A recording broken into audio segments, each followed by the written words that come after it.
course difficile, c'était très très laborieux pour lui. Et Thierry, on voulait juste rajouter, parce que je ne sais pas si on en a parlé, qu'avant que le groupe là, qui est devant ne parte, il y a eu une jolie passe d'armes en tête de la course, puisqu'on a retrouvé devant Andy Schleck avec Lefheimer, avec Esther Loza, Sylvain Chavanel. Donc forcément, mais ça s'est refoulé, ces hommes-là ont compté jusqu'à 30 secondes d'avance. Et c'est après que ces gens-là aient été repris que le groupe de 7 est parti à l'avant. Je ne sais pas si on l'avait mentionné, donc je préférais vous le préciser.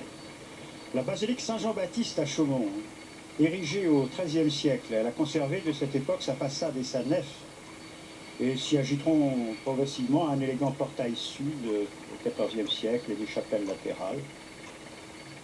Et elle contient un mobilier particulièrement important. On va apercevoir le donjon, le voici ici, élevé sur un éperon naturel qui domine la vallée de la Suisse, de plus de 45 mètres d'ailleurs. C'est le seul vestige du château des comtes de Champagne. C'est une tour qui est haute de 19 mètres, une tour carrée, qui a conservé d'ailleurs son apparence médiévale avec une épaisseur de mur qui varie de 2,60 m à la base à 1,50 m au sommet.